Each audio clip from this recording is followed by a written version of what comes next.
wujud. Keluar daripada Adam kepada wujud, daripada tak ada kepada ada. Malaikat baginya bagi Allah Ta'ala juga.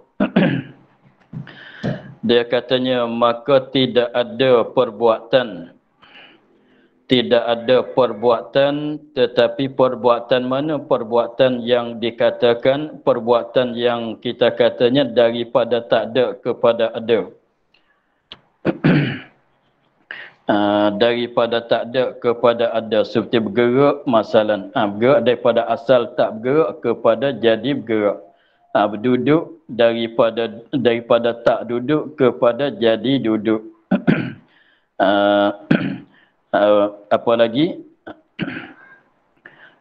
Cerah naik matahari daripada asal tak naik kepada jadi naik. Itu daripada tak ada kepada ada. Membuatkan langit daripada asal tak ada langit kepada jadi ada langit. Maka segala perbuatan itu hanya semuanya bagi Allah Ta'ala kesemuanya. Maknanya bagi Allah Ta'ala kesemua, makna perbuatan semuanya perbuatan Allah. Walaupun pada zahir berlaku di kita sekalipun. Walaupun zahir berlaku di kita, kita yang membuat sampai berpeluh-peluh sekalipun, kita katanya yang mengada itu hanya Allah Ta'ala saja. Sebab tilik kepada atas jalan, atas cara keluar daripada tak ada kepada ada. Daripada tak berdiri kepada jadi berdiri. Daripada tak ada duduk kepada jadi duduk. Daripada asal tak ada bumi kepada ada bumi. Daripada asal tak ada kita, jadi ada kita. Maka semuanya, perbuatan kesemuanya ialah perbuatan bagi Allah. Yang lain tak boleh masuk campur, berkongsi di dalam perbuatan, tidak ada. Itu tilik kepada wakil, tilik kepada hakikat, tilik kepada sebenarnya. Segala perbuatan tu ialah hanya yang dibuat oleh Allah Ta'ala kesemuanya. Sebab katanya apa dia? Satu pada perbuatan. Satu pada perbuatan, mana segala perbuatan ialah Allah yang membuat. Yang lain tidak masuk campur.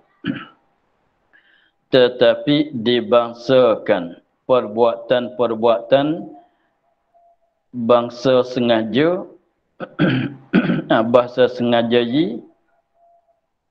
seperti menyurat dan memukul kepada hamba-hamba itu sah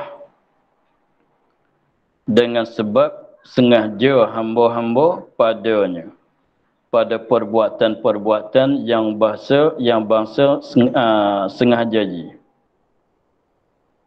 iaitu sengaja hamba padanya itu condong. Dia tulis begitu, ca waw alif nun dal nga, condong, maknanya cenderung. Cenderung hatinya dan mengkandakinya, cenderung dan mengkandaki itu dikatakan dipanggilkan baginya, bagi cenderung dan kandak itu ikhtiar dan ushha. Ikhtiar dan ushha. Bahasa Arab katanya kasbun dan iktisab. Laha ma kasabat wa 'alaiha maktasabat. Laha ma kasabat wa 'alaiha maktasabat. Itu makna kata ushha.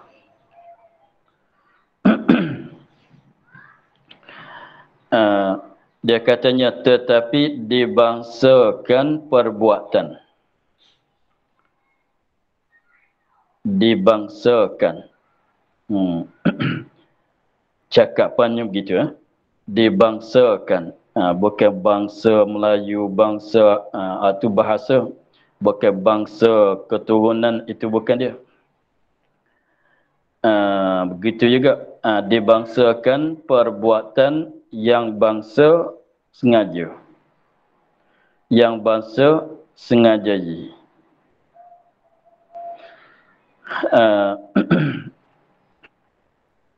Jadi gini dulu.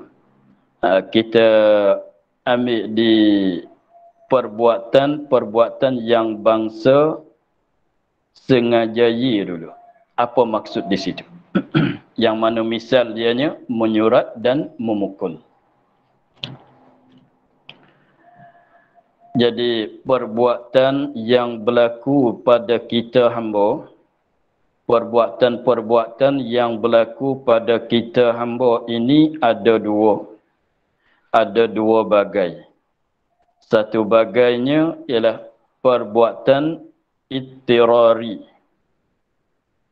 Satu bagainya perbuatan ittirari. Satu bagai. Dan bagai yang keduanya ialah bagai perbuatan ikhtiari. Ikhtiari. Jadi dua lah. Ittirari, ikhtiari. Ittirari tulisannya alif, ba, ta,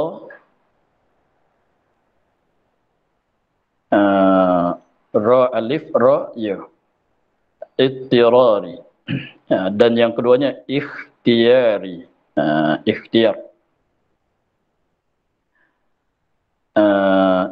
Maka perbuatan ittirari itu ialah perbuatan yang tak ada sengaja di kita. Perbuatan itu berlaku pada kita tetapi tak disengajai oleh kita. Perbuatan itu perbuatan yang berlaku pada kita tetapi tidak ada sengaja, tak ada pilihan, tak ada nak di kita. Seperti kena pisau kemasalan, seperti berlaku kemalangan, apa-apa yang berlaku pada kita tetapi kita tak kandak, kita tak sengaja nak bagi jadi berlaku, maka itu dikatakan perbuatan ittirari. Seperti kita potongkan ikan masalan, tiba-tibanya pisau tu terkena pada jari sampai berdarah, maka itu bukan kita nak potong ikan saja, kita nak potong daging saja, tetapi pisau tu kena tangan. Maka mengiris oleh pisau akan tangan kita, memotong oleh tangan akan oleh pisau akan tangan dia tu tidak dikandak, tidak disengajai oleh seorang. Berjalan-berjalannya tersempak batu sampai berdarahnya kaki. Berjalan-berjalan kat hutan-hutan tu mempijak akan duri, sakitnya. Maka itu perbuatan ittirari. Maka perbuatan ittirari kita tidak bangsa kepada kita. Tak panggil kata kita buat. Sama sekali tak panggil kata kita buat. Hanya daripada semata-mata Allah Ta'ala. Daripada Allah Ta'ala semata-mata 100%. Daripada Allah Ta'ala semata-mata. Jadi sebab kita tak ada langsung kandak di kita untuk nak mendarahkan tangan, untuk nak potong, nak iriskan tangan kita, jari kita ketika kita memotongkan daging itu, tak ada kandak langsung di kita. Maka itu dikatakan perbuatan ittirari. Maka itu kita katanya perbuatan itu daripada Allah Subhanahu wa Ta'ala. Dan perbuatan ikhtiari. Dan perbuatan yang keduanya ialah perbuatan ikhtiari. Itu katanya perbuatan ikhtiari yang bangsa kepada sengajai. Maknanya perbuatan yang ada sengaja kita nak buat. Ada nak dalam hati untuk nak membuatkan benda itu. Ada qasad. Ada pilihan nak buat. Maka itu dikatakan ikhtiari. Perhatilah pada kita pun, pada mana pun, pada binatang yang kita bela ke, masalah pada ayam, pada lembu sekalipun, maka benda yang berlaku pada dia, yang mari daripada nak dianya, dia hasil dengan sebab dia nak sana itu dikatakan perbuatan yang ikhtiari. Itu yang bangsa sengajai.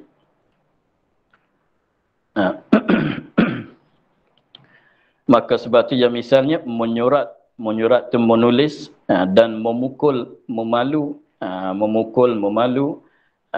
mempalukan, maka itu perbuatan sengaja. Makan, minum, berjalan, duduk, katalah lain lagi. Kita berlari, kita berjalan, itu perbuatan ikhtiari. Jadi perbezaan di antara perbuatan ittirari dan perbuatan ittirari dan perbuatan ikhtiari yang mana dia kata perbuatan di sini dia kata perbuatan yang bangsa sengajai. Jadi kita nak tahu, nak bezanya, tengok di kita lah. Kalau benda itu berlaku, kita nak serta berlaku. Kita usaha serta berlaku. Maka perbuatan yang berlaku itu perbuatan ikhtiari, perbuatan yang bangsa sengajai. Tetapi kalau perbuatan, mana-mana perbuatan yang berlaku pada kita, kita tak nak, kita tak usaha, tak ada nak di dalam hati kita, tak ada usaha langsung di kita, tiba-tibanya berlaku, maka itu dikatakan ittirari. Jadi terpaksa kena berlaku sebab kehendak tu, sebab Tuhan melaku. Maka masalah perbuatan ittirari, kita semuanya kita basa kepada Tuhan. Kita kata Tuhan membuat.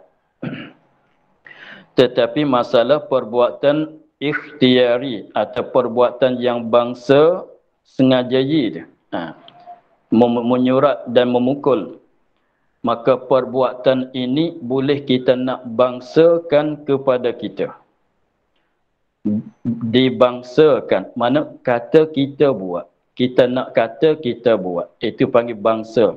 Dia bahasa Arab panggil nisbah.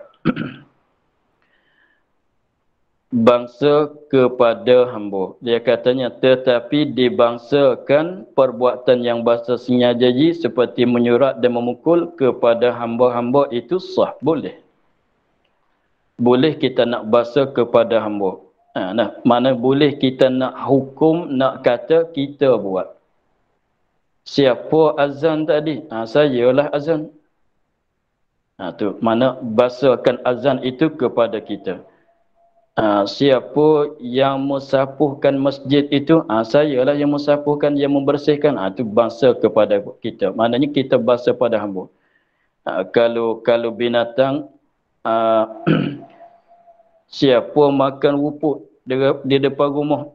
Lembu yang makan rumput. Itu dibahasakan makan rumput kepada lembu. Itu mana takut susah nak faham. Perkataan dibangsakan perbuatan kepada hamba-hamba itu. Mana kita kata benda tu buat, yang ni buat, yang itu buat. Yang itu buat, yang ini buat. Itu panggil bangsa. Begitu juga kalau kita mengaku katanya mengaku katanya benda ini hak kita pun, kita panggil bangsa juga. Seperti kita katanya kitab ini, kitab yang kita belajar sekarang ni ialah kitab Padain. Mana dibangsakan kitab ini kepada Padain. Mana dibangsa juga, dia cakap bahasa Arab, ya, dibangsa itu terjemah daripada bahasa Arab itu nisbah. Begitulah lebih kurangnya. Jadi maknanya dia kata tetapi dibangsakan perbuatan yang bangsa sengajai, jadi bukan perbuatan ittirari, bahkan maksud sininya ialah perbuatan ikhtiari seperti menyurat, menulis dan memukul, mempalukan, dibangsa kepada hamba itu sah. Boleh. Boleh kita nak kata. Siapa yang berjalan, pocik ni masalah, siapa yang berjalan pagi tadi? Saya yang berjalan. Siapa yang panggil tadi? Saya yang panggil. Boleh kita nak bahasa kepada kita atau pada siapa-siapa sekalipun. Kalau kita dengar suara ayam kukuk, suara apa tadi? Ayam berkukuk. Begitulah. Kita bahasa kepada ayam. Itu boleh. Sah dia katanya boleh. Tapi boleh tu tilik kepada mana? dengan sebab usaha. Jadi tilik kepada ada usaha di hamba-hamba. Dengan sebab usaha hamba-hamba padanya pada perbuatan bangsa sengaja ye tadi. Dengan sebab ada sengaja di hamba itu. Dimaksud dengan hamba tu tak mesti manusia lah. Maksud dengan hamba tu bukan sekadar manusia. Binatang, manusia, binatang-binatang sehingga semut sekalipun, jin, malaikat, itu semua dikatakan hamba kesemuanya. Pada masalah kita, jangan bab ibadat. Jangan bab ibadat. Kalau ibadat tu hamba manusia kita lah. Tapi maksud dengan hamba di sini bukan tentu dengan manusia saja dak. Bukan tentu kepada mukallaf, tidak. Bukan hamba di sini masuk segala binatang-binatang, manusia, binatang, jin, malaikat, itu kesemuanya dikatakan hamba. Tapi kayu batu tak masuk. Bukan makhluk. Kayu batu tak masuk sebab kayu batu tidak ada perbuatan. Kayu, batu, air, bumi, tanah, itu tidak ada perbuatan, tak masuk dalam kata hamba. Jadi maknanya maksud dengan hamba tu segala benda yang ada perbuatan bagi dia. Jin, malaikat, binatang-binatang, semut kalau paling kecilnya, dan manusia, itu dikatakan hamba. Sebab binatang pun ada kehendak juga cara dianya. Dengan sebab sengaja hamba-hamba padanya. Dengan sebab kita tilik kepada ada sengaja di hamba itu. Dengan sebab ada sengaja pada hamba itu. Maka dengan sebab ada sengaja di hamba itulah boleh kita nak bahasakan, nak kata perbuatan itu perbuatan hamba. Siapa yang makan nasi tadi? Jawab, saya makan. Maka boleh nak bahasakan makan kepada saya, kepada kita. Sebab apa? Sebab ada di kita usaha nak makan. Ada nak makan. Begitu. Kemudian musannif tafsirkan. Sengaja hamba tu, apa maksudnya? Iaitu cenderung hatinya. Cenderung, condong. Maknanya cenderung hatinya, hati hamba.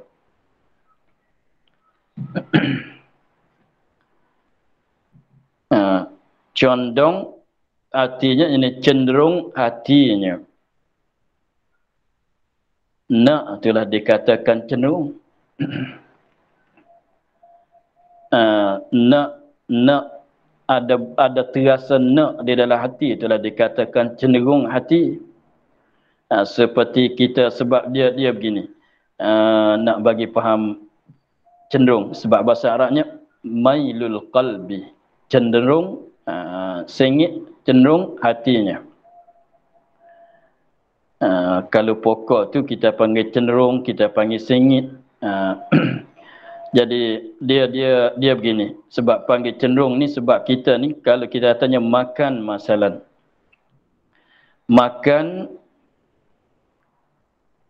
makan tu dia ada dua pihak. Makan ada dua pihak. Nak buat ke tak nak buat? Nak ke tak nak? Mau ke tak mau? Nak ke tak nak? Jadi hati kita apabila tilik kepada melaku dan tak melaku, itu hati kita di tengah-tengah. Seolah kata berdiri betul begitu. Hati kita seolah kata duduk di tengah-tengah. Duduk di tengah gitu. Makan, nak melaku dan tak melakukan makan. Maka apabila kita pilih ambil balik makan, mana hati kita cenderung kepada makan. Cenderung kepada makan. Makna begitu. Macam-macam apa dia? Mata kilu, mata timangan yang masa dulu tu. Jadi maknanya makan masalan, makan tu ada dua. Melakukan makan dan tak melakukan makan. Dia ada dua belah. Berdiri ada dua belah. Ada dua pihak. Melakukan berdiri, tak melakukan berdiri. Jadi hati kita belum pada kita buat pilihan, duduk di tengah.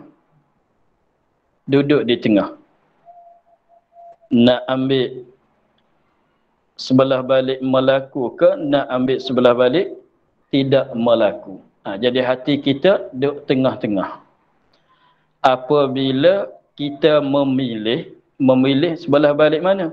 Memilih sebelah balik melaku. Mana? Cenderung hati kita kepada melaku. Apabila kita memilih sebelah balik tidak melaku, maka hati kita cenderung kepada tak melaku. Itu sebab tu dia kata cenderung hati. Itu pasal dia cakap gitu ya. Itu kembali pada bahasa dia cakap, sebab tilik kepada dia hati kita ni dengan satu perkara dia ada dua pihak. Nak melaku tak melaku. Isbat dan nafi. Kalau kita cakap mudah-mudahnya dengan bahasa kitabnya, isbat mana melaku. Menafi maknanya tak melaku. Jadi hati kita asalnya duduk di tengah-tengah lah. Tengok, apabila kita kenyang, contohnya kita kenyang, tapi tilik kita asalnya melakukan makan, tak melakukan makan, mana makan dan tak makan tu lah. Melakukan makan dan tidak melakukan makan, asalnya hati kita di tengah-tengah. Tidak cenderung kepada mana-mana pihak. Sebab kita tahu makan dan tak makan tu ialah perkara yang mungkin. Maka hati kita di tengah-tengah. Tetapi kalau kita tilik kepada kita baru sudah makan, kenyang lagi, maka hati kita cenderung kepada tak makan. Sebab tu orang tanya, mari makan sama? Saya dah kenyang, tak nak. Hati kita cenderung kepada tak makan. Tetapi apabila lalu boleh 3-4 jam, 5 jam masalah, lama kita tak makan, kalau orang tanya, mari makan, nak makan ke tak nak, maka hati kita cenderung kepada nak. Nak melakukan makan. Itu dikatakan pilihan hati kita tu lah. Pilihan hati kita, setujuan hati kita tu lah dikatakan sengaja kita, dikatakan cenderung hati kita. Dan menghendaki, itu makna sama lah. Cenderung hati dan menghendaki. Sengaja hamba, artinya sengaja hamba, atau cenderung hati hamba, atau menghendaki hamba, itulah dipanggil dengan kata yang dikatakan baginya ikhtiar dan usaha. Begitulah. Yang kata ikhtiar mana memilih. Memilih sebab kita nak. Memilih. Nak pilih balik makan ke balik tak makan. Itu memilih. Itu ikhtiar. Ikhtiar memilih. Sebab tu kalau solat, kata solat apa dia? Istikharah. Dia asalnya sama. Istikharah mana minta Allah Ta'ala pilih untuk kita yang lebih baik. Ikhtiar pun asalnya sama lah. Memilih.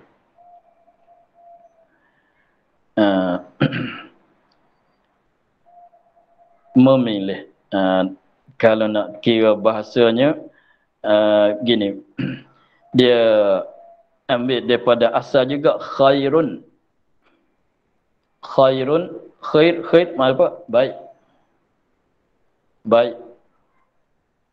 Lepas tu ikhtiar memilih. Tapi bukan semata-mata memilih. Ikhtiar ni bukan semata memilih. Ikhtiar memilih akan yang terlebih baik. Sebab tu dikatakan ikhtiar. Pilih juga.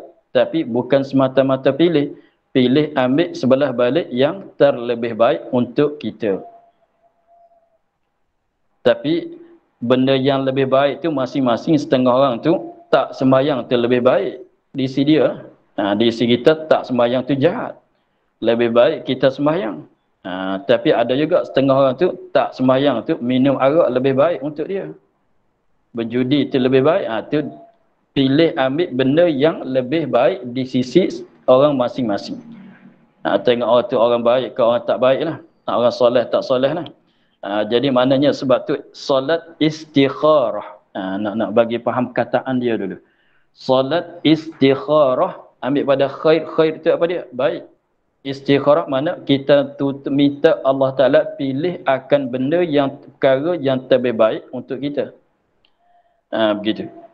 Maka memanglah kita ni kita nak pilih ambil benda mana? Benda yang baik untuk kita. Tapi baik ni setengah orang tu baik benda begitu, baik benda begini. Setengah orang tu, setengah orang sakit baiknya bangkau ubat. Di sini dia. Setengah orang sakitnya lebih baik saya tak makan ubat. Ada juga begitunya. Baik tak baik itu di sini pandangan putusan orang masing-masing. Itu makna kata ikhtiar. Jadi maknanya dengan sebab ada usaha, ada sengaja, ada ikhtiar dan ada usaha di kita, maka dengan sebab itulah boleh kita nak kata perbuatan itu perbuatan kita, perbuatan ini perbuatan kita, dengan sebab ada di kita usaha untuk nak buatkan benda itu. Seperti menulis, kita belajar, kita menulis, kita tanda-tanda, kita ada lobby, kita ada menulis, maka menulis itu berlaku, yang melakukan akan menulis itu adalah Allah Ta'ala. Beri jadi menulis tu Allah Ta'ala. Kita hanya ada apa dia? Ada usaha dan ada ikhtiar. Dengan sebab ada usaha dan ikhtiar itulah boleh kita nak tanya, saya yang menulis. Katanya, siapa nak tulis? Siapa yang nak tulis? Yang sanggup nak tulis? Saya tulis, saya tulis. Maknanya saya nak usaha menulis.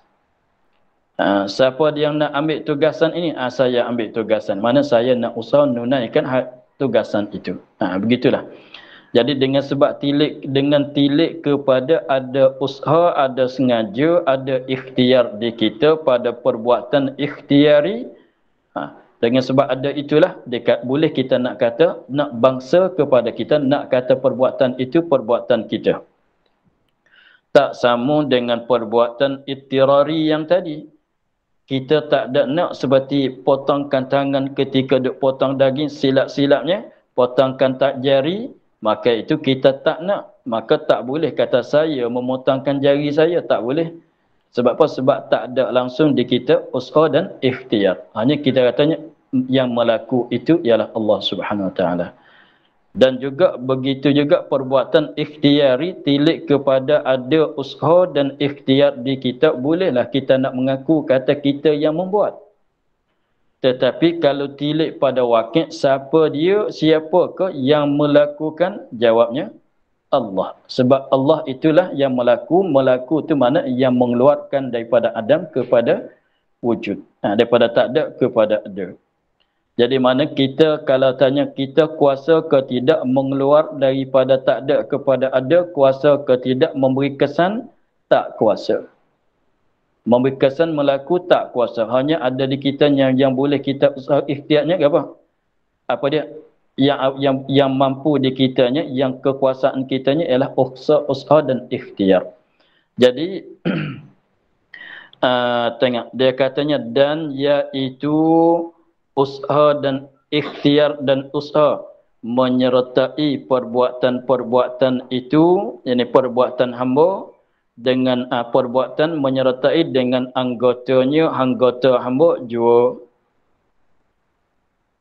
Dan iaitu ikhtiar dan usaha menyertai perbuatan beserta oleh perbuatan-perbuatan itu dengan anggota. Nak menulis guna jari, guna tangan. Nak berjalan serta dengan berlaku di kaki. Jua bukan dibangsa kepada bukan dibangsakan kepadanya, kepada hamba itu atas jalan pandangan hamba itu menjadikan dia. Bukan dibahasa kepada hamba, katanya kita berjalan, kita menyurat, kita menulis, dibahasa pada kita sebab kita melakukan, menjadikan, bukan. Pada pandangan kita, kitalah yang melakukan, pada pandangan kita, kita yang menggerakkan jari kita, bukan sebab tu. Yang menggerakkan jari, yang menggerakkan tangan itu pada menulis, ialah Allah Subhanahu Wa Taala. Jadi kita boleh ke tidak menggerakkan jari kita untuk nak menulis? Tak boleh nak menggerak. Yang boleh di kitanya apa dia? yang jadi kekuasaan, yang jadi kekuasaan, bahasa Arab kata yang jadi makdur, yang jadi kekuasaan bagi kitanya, yang mampuan, yang jadi kemampuan bagi kita ialah usaha dan ikhtiar. Melaku, memberi bekas, mentaksir, mengeluar daripada adam dan wujud, tak kuasa, tak jadi kemampuan bagi kita. Hanya kuasaan Allah menjadi dan melaku. Kita ingat.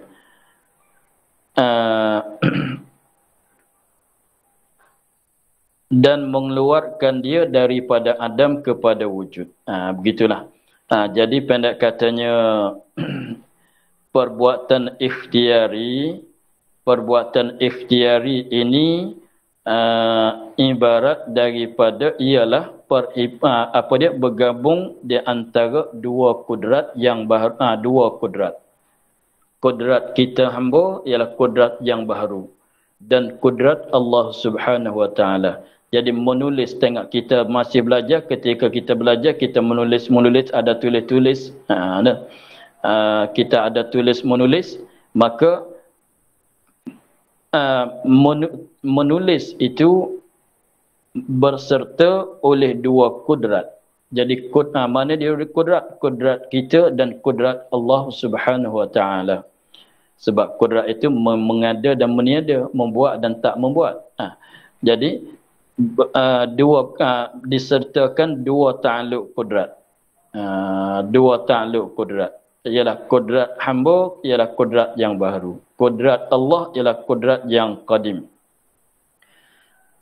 Disertakan dua kudrat macam mana? Sebab kudrat kitanya sekadar usaha dan ikhtiar. Itu ta'alluq kudrat kitanya. Ta'alluq kudrat kita usaha dan ikhtiar nak menulis. Usaha menulis. Tetapi maka apabila kita ada usaha menulis dan ada nak menulis, maka Allah Ta'ala menggerakkan jari kita. Maka Allah Ta'ala yang memberi kesannya. Maka Allah Ta'ala lah yang menggerakkan jari kita untuk jadi tulisan alif, ba, ta, sa, jim, ABC katalah. Begitu. Jadi maknanya kita menulis, dipanggil dikata kita menulis sebab ada usaha dan ikhtiar. Tapi melakukan, menggerakkan jari, siapa yang menggerakkan jari untuk nak jadi huruf itu, huruf ini, maka ialah Allah Subhanahu wa taala. Itu dikatakan digabungkan, dihimpunkan berserta oleh dua kudrat. Kudrat yang qadim dan kudrat yang baru. Kudrat yang baru, kuasa dianya, kemampuan dia ialah usaha dan ikhtiar. Kudrat yang qadim nanti tugasan dianya ialah melaku. Melaku maknanya kalau menyuratkan, melakukan suratan, melakukan pukulan, maka kudrat Allah Subhanahu wa taala. Itulah.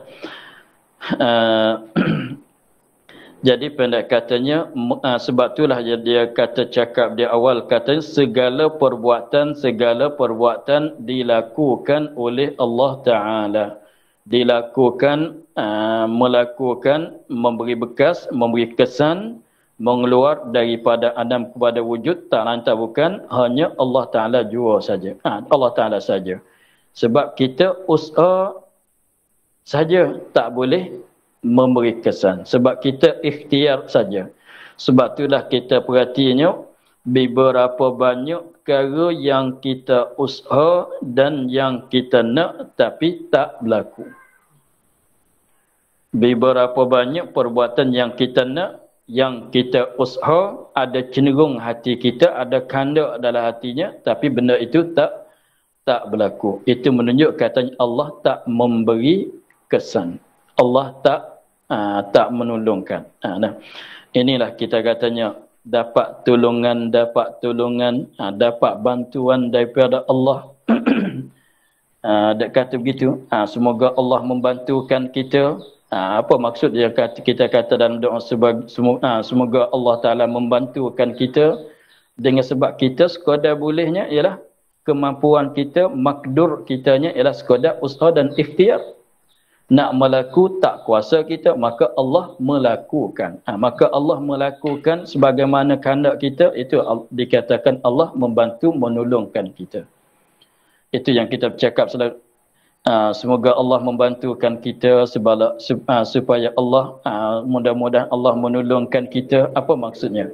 Jadi kita usaha yang melaku Allah. Jadi kita kata semoga Allah menolong, membantu, mana Allah melakukan sebagaimana apabila kita ada usaha, kita ada ikhtiar, Allah menjadikan. Itu yang maksud kata kita berdoa, katanya Allah menolong dan membantukan kita. Bukan maksud katanya kita boleh buat sendiri tapi tak begitu kuat sangat, Allah kena bagi sokong. Bukan begitu. Seperti benda kita nak akad benda tu 50 kilo tu, kalau harap kita seorang boleh juga nak akad, tapi terasa berat. Ada orang yang meringankan kita. Itu bukan maksud Allah membantu dengan rupa bila.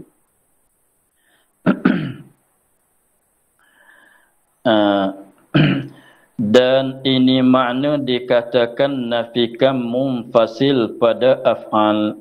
Dan ini makna ialah asal Allah Ta'ala pada perbuatan. Dan ini makna ialah asal Allah Ta'ala pada perbuatan, dikatakan nafikan munfasil pada af'al. Menafikan, menidakkan munfasil pada perbuatan Allah Ta'ala. Dengan maknanya jangan kita kata benda lain boleh menghasilkan, melakukan perbuatan, itu kita mensabitkan munfasil. Begitulah. Jadi maknanya yang hurai panjang tadi ialah ternafikan munfasil pada af'al. Adapun kam muttasil pada af'al, kam muttasil pada af'al, kalau kita katanya kam muttasil pada af'al berhubung dengan maknanya segala perbuatan bagi Allah, maka itu adalah wajib. Kalau kita hurai begitu. Segala perbuatan bagi Allah. Allah satu yang memiliki segala perbuatan, yang membuatkan segala perbuatan. Kalau kam muttasil dengan makna begitu adalah wajib, tak jadi mustahil. Kam munfasil dengan makna tadi, dengan makna ada yang lain boleh buat sama Allah, itu adalah mustahil. Maka nyata daripada perkataan yang tersebut, maka nyata daripada perkataan yakni huraian yang tersebut, daripada awal tadi, awal yang minggu lepas, daripada dan makna asal perbuat Allah Ta'ala pada perbuatannya hingga akhir, mulai di situ, maka nyata daripada perkataan yang tersebut, ialah perkataan di awal, dan makna asal Allah Ta'ala pada perbuatannya itu bahwasanya tiada ada yang menyekutukan Allah hingga akhir. Dan nyata daripada perkataan yang tersebut itu bahawasa wahdaniyatnya Allah ibarat, yakni panggilan, ibarat panggilan, ini cakapan daripada ternafi 5 kam itu, daripadanya, daripada Allah Ta'ala. Ialah ibarat daripada ternafi 5 kam. Mana di 5 kam? Kam muttasil, kam munfasil pada zat. Kam muttasil dan kam munfasil pada sifat. Dan yang kelimanya ternafi kam munfasil pada af'al. Lepas tu kalau tanya mana satu laginya, kam muttasil, muttasil pada af'al adalah wajib, bukan mustahil. Adalah wajib, bukan mustahil. Tapi kam muttasil yang wajib itu dengan makna segala perbuatan itu Allah satu saja yang membuat. Itu adalah wajib. Begitulah. Kama katanya, dia katanya itulah wahdaniyat Allah Ta'ala, daripada mengikut huraian semuanya ialah ibarat pada ternafi kam 5 kam tadi. Ternafi segala kam yang 5. Jadi ternafi kam yang 5 mana dak muttasil pada zat, dak munfasil, apa dia? Tidak ada kam muttasil pada sifat, pada zat. Tidak ada kam munfasil pada zat. Tidak ada kam muttasil pada sifat. Tidak ada kam munfasil pada sifat. dan tidak ada kam munfasil pada af'al. Itu dikatakan wahdaniyah. Jadi sebut kata wahdaniyat, sifat wahdaniyat asa Allah. Allah satu. Maknanya ternafi kam, lima kam tadi. Begitulah. Habis di situ maka kita akhir dengan kata dan mustahil lawannya, iaitu berbilang-bilang ia pada salah satu daripada tiga itu. Wallahu a'lam, walhamdulillahi rabbil alamin. A'udzubillahi minasyaitonir rajim. Bismillahirrahmanirrahim. Alhamdulillahi rabbil alamin, wassalatu wassalamu ala asyrafil anbiya'i wal mursalin wa ala alihi wa sahbihi ajma'in. اللهم افتح علينا فتوح العارفين ونور قلوبنا من نورك الكريم واجعل عملنا خالصة لوجهك الكريم. اللهم إنا نستودعك ما قرأناه وما حفظناه وما سمعناه